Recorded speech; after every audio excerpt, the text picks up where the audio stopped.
Hello my sweet and lovely viewers. তো কেমন আছো তোমরা সবাই? আশা করি প্রত্যেকেই অনেক অনেক ভালো আছো। আজকে আবারও চলে এসেছি নতুন আরেকটি ইনফরমেটিভ ভিডিও নিয়ে। আজকের ভিডিওতে তোমাদের সাথে কথা বলবো এই নাভি লাইন অর্থাৎ লিনিয়া নিগ্রা বিষয়ে।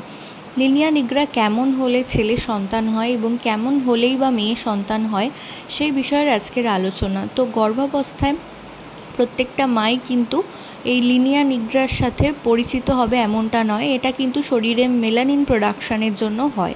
তো এই বিষয়ে আলোচনা শেষ পর্যন্ত অবশ্যই আমার সাথে থেকো। আরও নতুন নতুন ইনফরমেশন বা tips related, pregnancy tips related video পেতে অবশ্যই আমার চ্যানেলটি সাবস্ক্রাইব করে পাশে থেকো।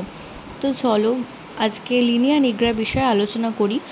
তো প্রাথমিকভাবে লিনিয়া নিগ্রা হচ্ছে এমন একটা লাইন যেটা হচ্ছে একটা গর্ভবতী মায়ের মেলানিন প্রোডাকশানের জন্যই কিন্তু সৃষ্টি হয়। তো যদি তোমরা দেখো গর্ভাবস্থায় কোনো মায়ের এই ধরনের লাইন নাভির তলার দিকে গিয়ে বেঁকে গিয়েছে, তো সেই ক্ষেত্রে তোমরা কনফার্ম হয়ে যেতে পারো গর্ভের আগত সন্তান কিন্তু অবশ্যই পুত্র সন্তান আসতে চলেছে। অন্যথায় তোমরা যদি দেখো এই ছবির মধ্যে রয়েছে যে গর্ভবতী মায়ের নাভি লাইন একদম সোজাসুজি এবং নাভিরও কোনো পরিবর্তন হয়নি, সেক্ষেত্রে ধরে নেওয়া হয় কিন্তু গর্ভের আগত সন্তান কিন্তু কন্যা সন্তান আসতে চলেছে। অর্থাৎ এই ধরনের একদম সোজাসুজি যদি লাইন হয় তো সেক্ষেত্রে ধরে নেওয়া হয় গর্ভের আগত সন্তান কিন্তু কন্যা সন্তান আসতে চলেছে। এছাড়াও যদি তোমরা দেখো যে নাভি লাইন শুধুমাত্র নাভির তলার দিকেই রয়েছে, ওপরের দিকে কোনো লাইন নেই, সেক্ষেত্রেও কিন্তু বলা হয় যে গর্ভের আগত সন্তান কিন্তু অবশ্যই কন্যা সন্তান আসতে চলেছে। এছাড়াও পেটের আকার দিকে কিছুটা আন্দাজ করা যায় যে গর্ভের আগত সন্তানটি পুত্র না কন্যা।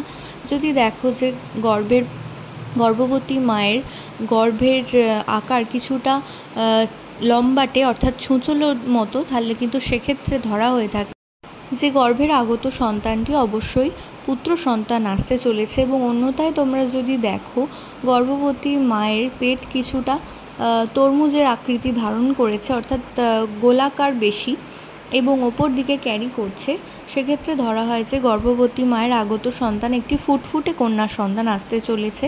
তো আশা করছি ভিডিওটা তোমাদের কাজে আসবে। প্রত্যেকে ভালো থেকো, সুস্থ থেকো, এই কামনা করে ভিডিও এখানেই শেষ করছি। নমস্কার।